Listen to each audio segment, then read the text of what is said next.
Hi, welcome to our GDC Co-Collect. Today, doing a very unique remote sensing collection. Multiple platforms, multiple sensors, multiple times, multiple targets, all sorts of fun things. So my name is Daryl Murdoch, and I'm the PI for this particular activity, and I'm going to be taking you through just an overview of what we plan on doing. Why are we doing this? So part of what we're looking at, we have a couple of goals in mind.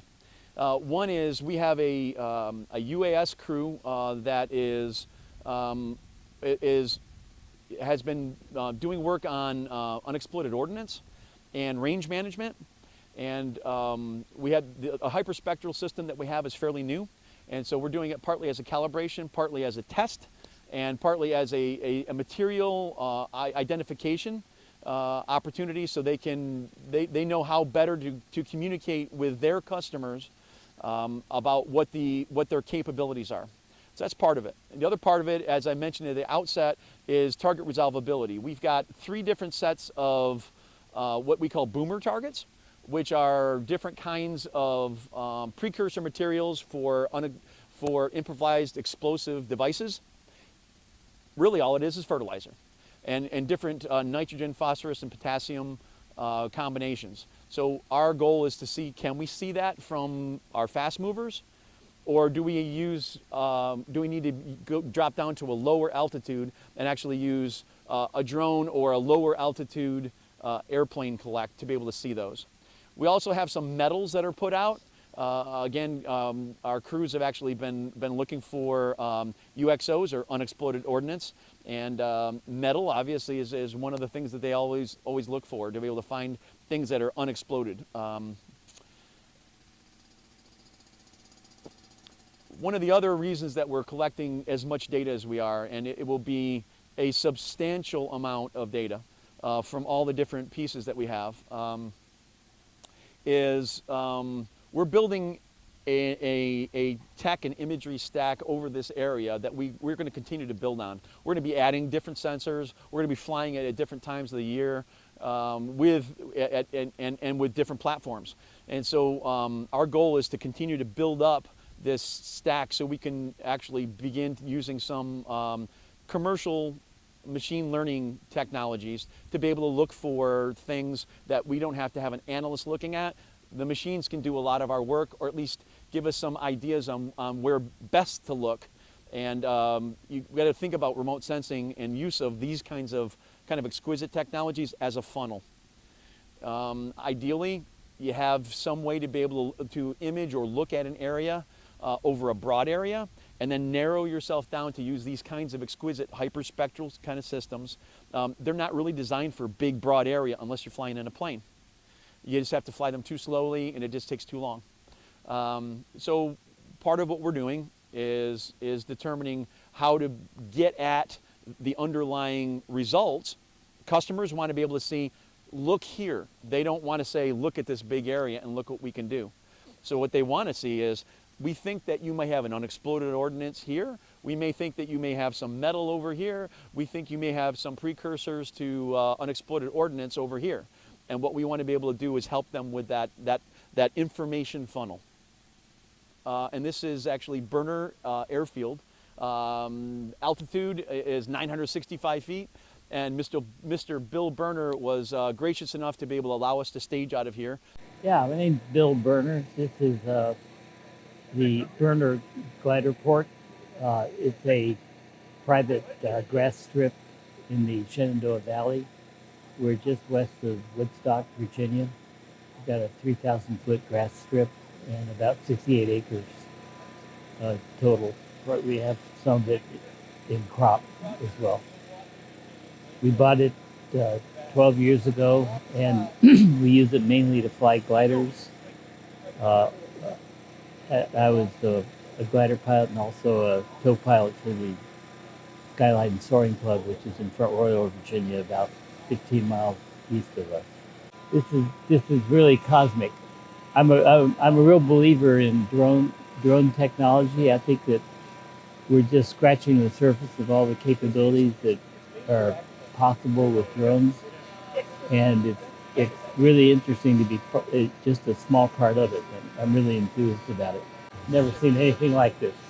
I've seen the small drones. In fact, our son has a small drone, which he flies around and takes pictures of himself from about 100 feet. But this is just amazing. And the sophistication behind the sensing technology that is being married to the drone technology is really interesting.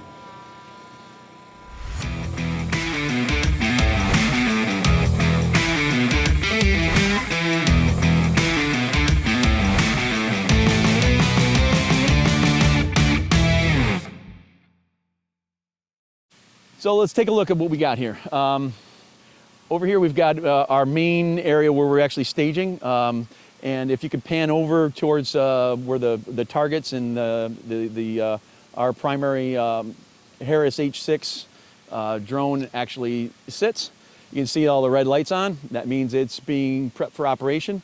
We're about ready to take it off and actually do a calibration flight where we're just checking the controllability of the system before we turn it loose in autonomous mode. Okay, now we're going through the flight check.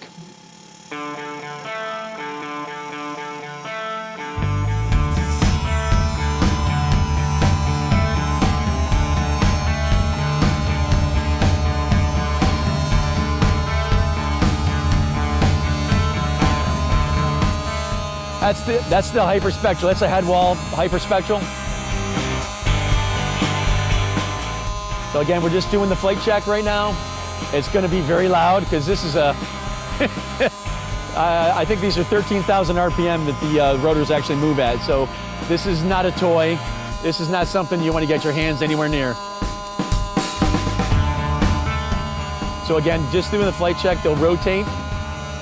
They'll go forward and back, and then they'll land again. Again, checking the IMU, the inertial management unit, effectively the GPS, to make sure it's functioning after they land. Once they determine that, then they can go actually put it in autonomous mode and launch.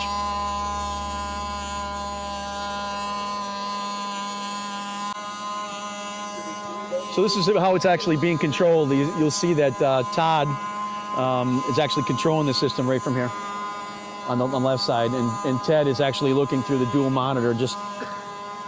They're both our 107 pilots.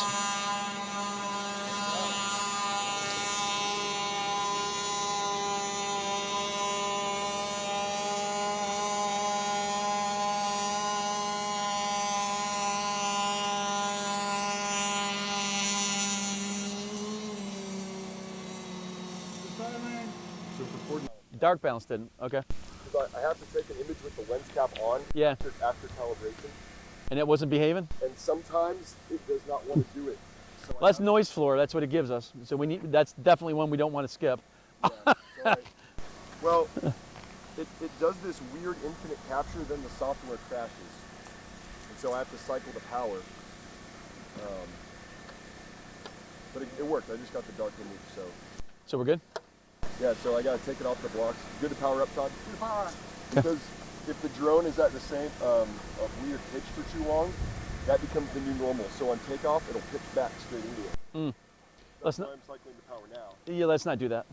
So now I just have to verify the settings are all the same, start the capture, and okay, I will get out of your way because as soon as we got to get it going. 12:05, they're going to be on station, and it's about 11:55 right now. Okay, man. 2 more steps and we're in the air, huh? Yep. Start it. 30 seconds here. Get down to below 10 amps there. On run. Go up. Do our calibration. Go. Good. Good. Now it's like between what we've got, King Air should be here literally moments, right? TOT is going to be about, it's 11:59 now. 12:05 was supposed to be TOT. So we got 6 minutes and they'll be overhead. I'm just waiting to hear from them. So we're looking good so far. Got a lot of data. RIT has been running their various sensors from the 3 different platforms. They're still collecting right now. I believe that we have, they did an HSI collect, they did their LiDAR collect, and right now they're doing the MicaSense collect, which is kind of an ag camera, multispectral, but it also has a thermal component to it. And we also have, we're going to do that this afternoon on our version of what we've got. So right now, if you take a look over here at our primary drone, the H6, just went, there we go, capture started. We had to go through another calibration every time it flies. It needs to have both the dark and the white balance done. It glitched on the dark balance, and so we had to go do a second one. So we've just been delayed by about 5 or 10 minutes as we had to cycle through all the different steps to be able to get there. So we'll fire this bad boy up right now. We'll do its normal checks as it gets up in the air, and we will start collecting the larger area collect while we have the King Air that will be doing their 1 meter collect. So there we go. Just waiting to hear from the King Air right now, and as soon as we do, we'll know they're overhead. And as long as we're near simultaneous, we will have exactly what we hope for, which is the co-collect. It just took off. We're just waiting now to hear back from our King Air crew, who should be on site overhead any moment. So we just went through a couple sets of calibrations. The first one didn't work so well. The second one worked, and so now we're back in the air and starting the larger of the two hyperspectral collects.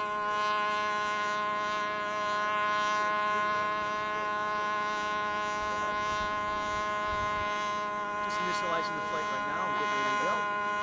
And as soon as you start seeing it move, it's a very slow collect for the hyperspectral to make sure that we have optimal collect and minimal smear, because obviously it's a scanner, so it scans across the ground while it's moving. By oversampling and going slowly, we get an optimal collect that doesn't have that smear, so there'll be no data dropouts, etc. So it should be a smooth, continuous collect over the terrain. You'll see it moving, but it does not move fast. That's about the speed it's going to go.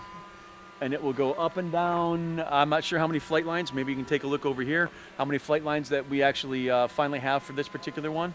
And we'll be good. My name's Todd Bagley. I am the chief pilot for Harris Aerial, the manufacturer of the drone that we're using to fly the head wall sensor. My job here today is to provide logistics support for ensuring that the aircraft is operating properly. I'm doing the flight planning, monitoring the telemetry, and performing the manual operations included for the bird. What we're currently looking at right here is the mission that we've been running. You can see we've covered I don't know the entire acreage here, but basically on here it's giving me the bird's path relative to the mission that we have planned out. I've got a heads-up display in top left that's going to give me altitude, speed, other telemetry data that matters. The main things I have to monitor in a situation like this is because it's a hybrid, gas-electric hybrid. The engine is designed to output a certain amount of power.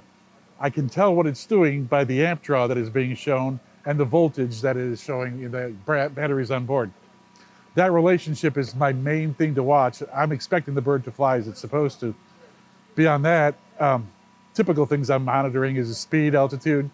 Since we're carrying a sensor that we want to maintain a constant altitude above ground, we're flying in a mode that's doing terrain following. So the altitude I see here is not the altitude that truly matters to me. What matters to me is down here. I'm looking at terrain AGL. I have a target terrain AGL of 120 meters. And as you can see from here, even with the wind, we never really vary more than a meter off that. That makes the headwall processing easier once the flight is complete. For actually planning these missions, when I go in here and set this up, I can parametrically set that for the entire flight. So if you look, we end up with a list of line items in our mission, telling you what to do, where to do it. Certain things require location, certain things are just actions. If you look here, you can see relative is one type of altitude where it's flying in a mode that says maintain X altitude above where you took off. But if you look at all of our waypoints, anything that has a waypoint in it is in terrain mode. Quick way that I can tell if I have terrain following capability in the location I'm at is I put my mouse over the map, and in the top right, I have a latitude, longitude, and you can see an SRTM with an elevation. So I can tell here that there is SRTM data for this area, and I can use that to do terrain following and maintain an average of less than 10 meters from my planned altitude. So one of the things that's really unique about this particular collection is we are collecting meteorological data, radiometric data, data for just making basic orthomosaics. We have, I believe, 5 different craft collecting data, 4 UAVs up to at a time, as well as a full-scale aircraft.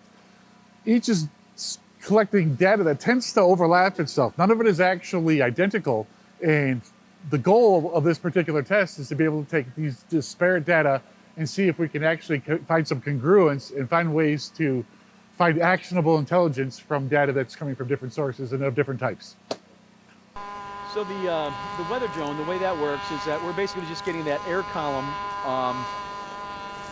So it goes up and down at a fairly slow rate, collecting temperature and humidity and pressure and wind speed and direction the entire time.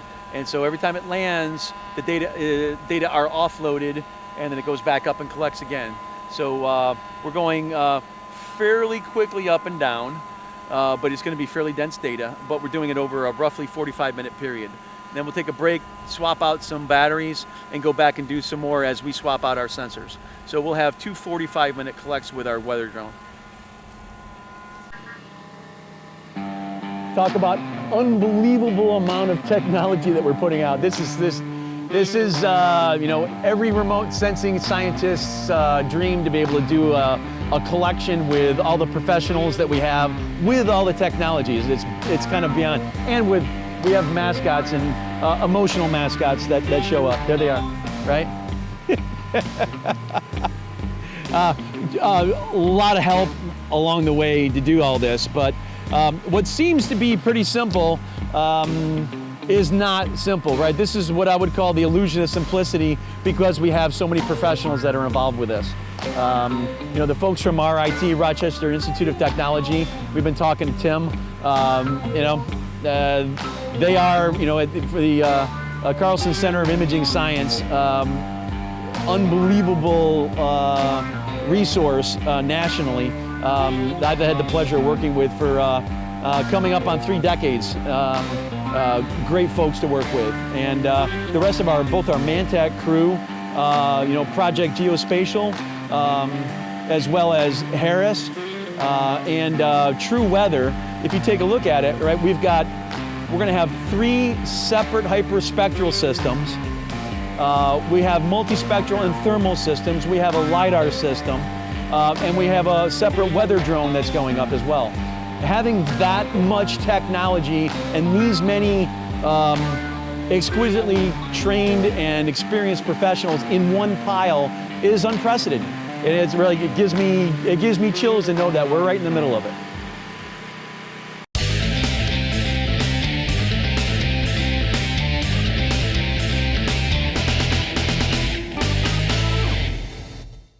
In just a few minutes, we'll have a King Air that you don't see and you won't see. It'll be at a very high altitude, flying at approximately 11,000 feet, and then dropping down to approximately 5,000 feet, or maybe about 5,500 feet. Taking, you know, collecting hyperspectral images. And so there's a plane that's taken off in just a few minutes that will be collecting data simultaneously with our drones. Looking good, man. Sun's coming out. Our guys will be here about 5 minutes. We're going over targets right now. I'm liking it.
Roger that. We're going to continue to mow the ground at 3 meters per second. Over.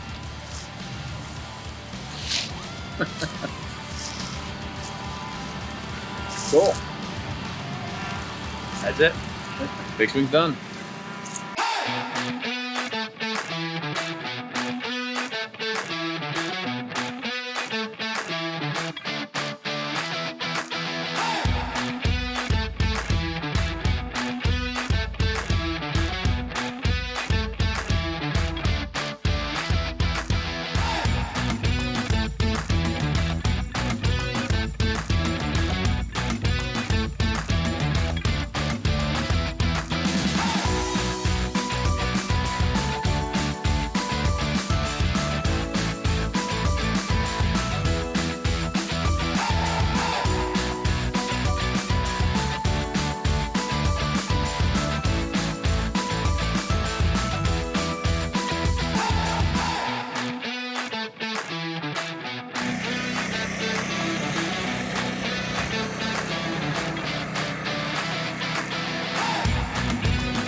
So I'm here with Tim Bauk from RIT. Outstanding job today. Thank you so much for coming in. Just going to do a quick recap. We're done with our collection of the day. Now we're just breaking down, and just hoping that you can kind of run through a little bit what each of the sensors were, and then what we collected, both in the air and perhaps more importantly, in terms of ground targets that you helped us set out and calibrate. Sure.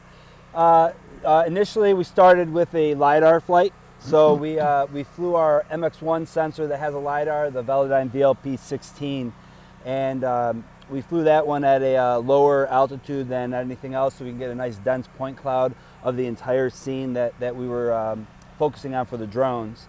And once we did that, we switched over and we worked a flight for the thermal in the main area here with all the targets that we had set up.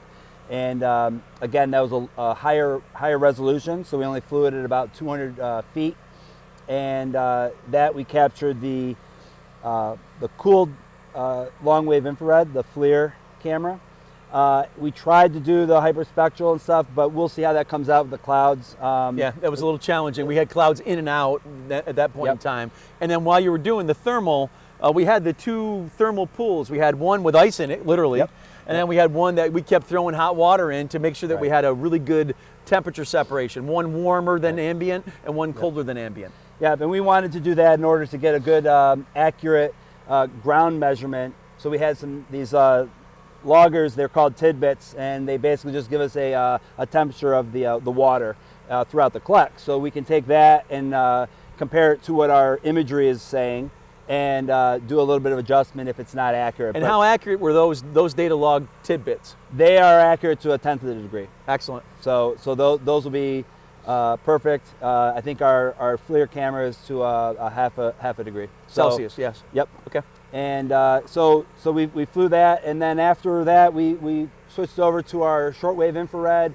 And then our MX1 with the hyperspectral, we actually had a nice period of sun that came out. Yeah, that was fabulous. It was nice of that to cooperate. And as soon as I saw that sun, I said, all right, we're moving on to those. I got them over this area at a high resolution. So we'll be able to use this, hopefully, Down the road, if you're looking to do some modeling and simulation, we can use that as a really good way to model this this area. And then we switched over after that. We did a lower resolution, but we covered the entire area with the SWIR and the MX1 payload. And again, that captured mica sense, so it had a multispectral, the hyperspectral, Headwell Nano, and the SWIR. And then And those we're collecting simultaneously on 2 different platforms. Correct. Yeah. Yep. And the MX1 captures the 5 different modalities together, and then the SWIR is by itself. But I like to fly them in tandem so that you can get them as close to incident as possible. Yeah. Yeah. Yep. Yeah, and so in terms of some of the other ground targets, Yeah. talk to us a little bit about some of the ones that we're looking at here. Right. So this right here, I'll lift it up so the cameras can see. This is a propeller arrow point, and this is their second variation of these, and we had 10 of them distributed throughout the scene.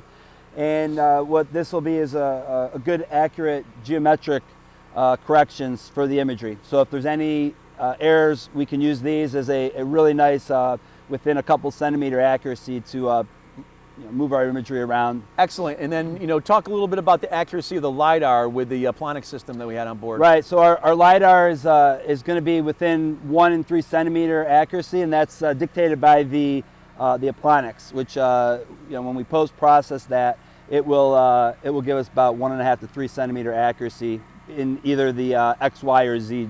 Yeah, outstanding. So we've got, as I understood it, you flew a grid pattern effectively in both directions. Yep. with a LiDAR. So we have a very dense, from a point, a LiDAR point spacing, very dense collect. So we should Yep. have a really nice terrain surface that we're able to build off of that. Correct. Yep. Yeah. And flying in both directions, the grid pattern will help us if we're trying to do any modeling of this scene, particularly the building. We have the hangar, so we can get all the sides of the building with the hyperspectral and different modalities. So after we were done flying, I then went with a spectrometer. It's called our SVC, and that covers the range of both the Coaline system, our SWIR, and the Nano. So it goes from 400 to 2.5 microns. Excellent. So we'll have that as ground, we won't call it truth, but ground measurements. And Ground reference data. Ground reference data, there you go. So I went and I measured panels such as these. This is like a light panel, light reflective, and a dark. And we'll use that to then radiometrically calibrate our imagery, the hyperspectral.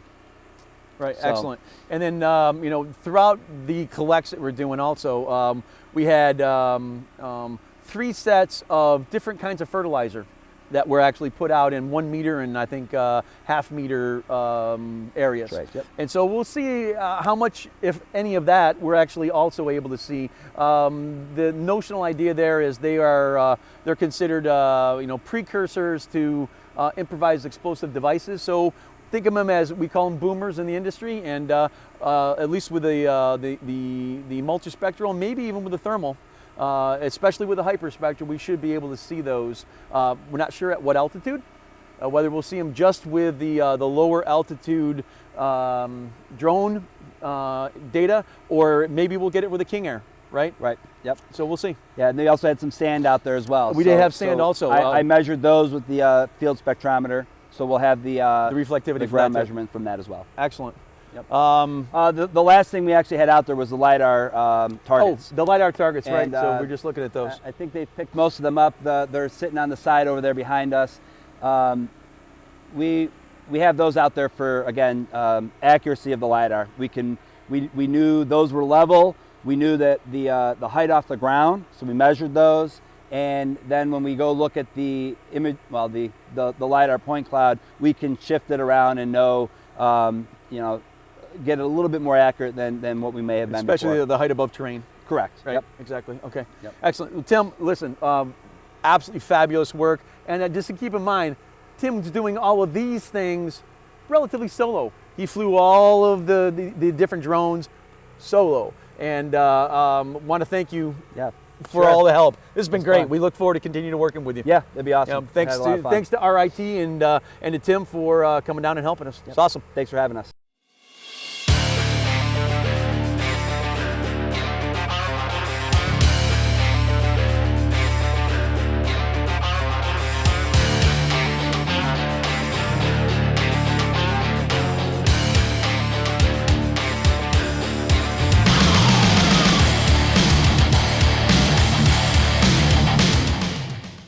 Okay, so we're complete with our collects for the day. We did a ton of collections. I'm not even sure I can list them all right now, but we had no less than 6 different drones that we used today. We have the 3 over here to my right from RIT. We had our main, which is already gone. It's already been packed up. Our Harris H6, and we had a weather drone, and we also had an aerial photography drone up, and I think there were 2 others that were in the vicinity, along with our King Air that collected at 2 different altitudes. So Todd, why don't you kind of run us through the 3 collects that you were responsible for Sure. today? Sure. So a lot of this was the first time we were doing a major collection with a multi-spec. So our initial collect, when we had the King Air doing an overview of a much bigger area, we tried to get a collection that coincided. So we did a smaller area, made sure that our setup was right, everything was working right. We were getting the data, at least that we were expecting as far as type and quantity. So we did that, flew that flight, everything was great, pulled that data down. Second flight, we covered a much larger area. We were flying a mission with a multi-rotor that was a little bit over an hour. So, we took advantage of having the hybrid as which an is asset. which is an extraordinarily long time. If you get anything over half an hour, 45 minutes, because it's not battery powered, it's gas powered. Very long mission time, which was pretty awesome. Yeah, so typically to get that hour, you have to fly fixed wing. Right. But with the multi-spec, the head wall, we were able to take advantage of multi-rotor characteristics, and we were flying at a speed of 2 meters per second. Which is ridiculously slow. So we went from 3 down to 2? Yes. Oh, outstanding. 2 meters a second for over an hour. Now, you can't do that with very many assets. So it gave us a view that would be very difficult to get with pretty much everything else that we're using. So we did the second full mission with that coinciding with the King Air. To be able to compare that with another data set, as we had a cloud cover that was changing throughout the day, we went from full cover to some sunlight back to full cover. And that all happened in that one flight. So we actually went ahead and did a third flight. That was about a 70% subset of that second flight. And we did that whole flight under full cover. So it gave us 3 different flights. We've got King Air data to correlate. We've got meteorological data that we can tie in from the other drones. So this was like a cooperative effort with like 3 to 5 flight teams simultaneously doing things with communication with the full-scale aircraft the whole time. I mean, it was, I don't want to say fun because it, but it's actually kind of fun when you get to do that stuff. So now is when the real work goes in. We've got all the data. We're going to give it to the people that know a lot more than I do. I just fly stuff. I'm not that bright. So they can look at all that data and see what they can draw from it, what correlations they have, and how they can actually apply that in use cases in the future. So really good day. An outstanding. Thank you very much for coming in and basically doing this. My pleasure. It was a blast. Yep. We had a great time, and to sum it up, this is the first of what we hope to be many collects here at Berner Airport. Field elevation 965 feet, and this is Daryl Murdoch signing off for now.